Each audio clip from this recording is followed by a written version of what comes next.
G'day Freedom Boat Club Brisbane members, welcome to the new Arvor 705 weekend. Thought we'd do a little bit of an orientation via YouTube just to make it a bit easier to make sure that everyone understands some of the differences of this boat. From a handling point of view, it handles quite well in the chop, so hopefully you'll be all happy with that.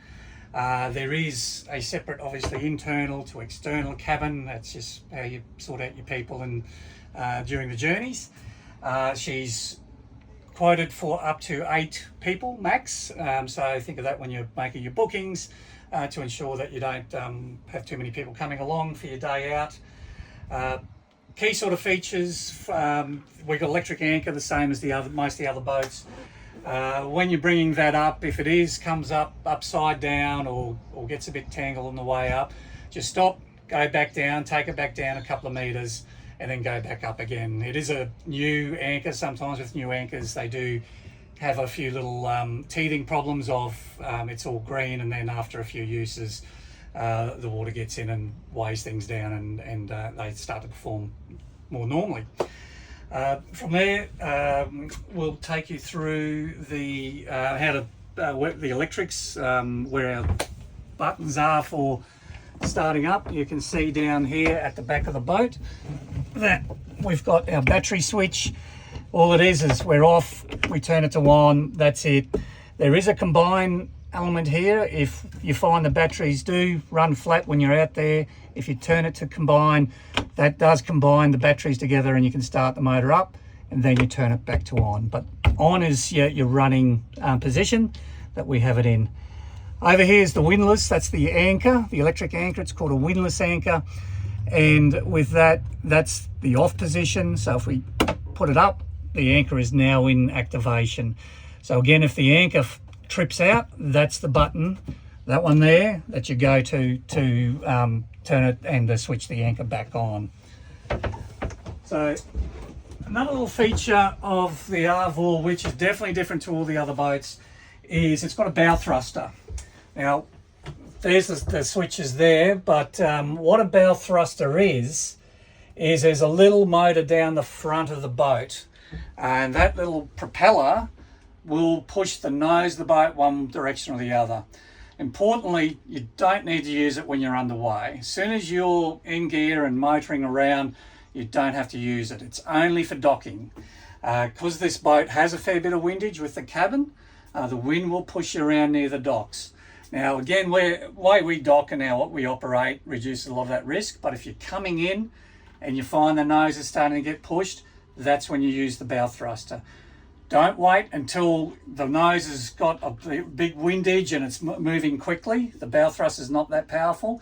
You need to be getting to it at the beginning of that sensation of the wind catching the nose and then altering it. So if we have a look back at the switches, to turn it on, I press and hold the power button, and you can see it's activated. If I want to move the bow to the port side, that's moving it left, I push it. You could hear the motor kicking in, and the bow then actually came to the left. If I want to move it to starboard, I push it the other way, and that'll move the bow to the right. So that's the key things there, and you should only need to do it in little bursts. If you do have it down too long, it will overload it, it will cut out, and that normally will cut out when you need it the most. So always remember to be using it at the beginning of losing the bow, not at the end when you've got too much momentum up. Interact early. So that's it. It will beep, as you'll hear it beeping, reminding you that it's inactive or it's activated. After a while it'll time out. But once you get underway, you just press and hold and turn it off again, and then it's out of action. Another thing to note with the Arvor Weekend 705 is where the life jackets, safety equipment is kept. So it's inside the main cabin, underneath the seats where the chairs and tables are. So you can see here under this first seat, we've got life jackets, flares, first aid. So if you just pull up the cushion, obviously in an emergency, you're pulling up and throwing the cushion. Then in there we've got all the bits and bobs, so life jackets, charts, flares, you can see first aid kit.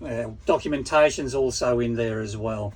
So most of the stuff is in that one, and then the surplus life jackets is under this forward seat here, under there. So you can see, I'll just lift that up a little bit.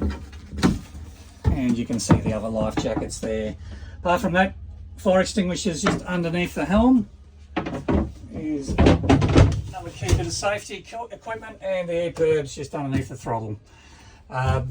Throttle is similar to the Sea Ray, very light, very sensitive. It's fully electronic, so you don't have that same sort of feel as on the Trophies and the Whitleys. So just be careful when you're manoeuvring from forward to reverse and easing up, that you don't over accelerate and throw your people backwards or out of the boat. Never want that.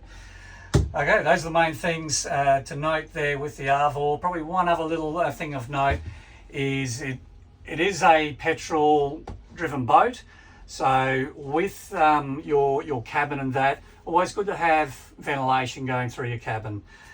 You can get carbon monoxide trapped at times, so especially if you're sitting at rest, idling the motor for a bit, make sure you've got plenty of fresh air coming through your cabin and where people are, because they can get sick. Okay, happy boating.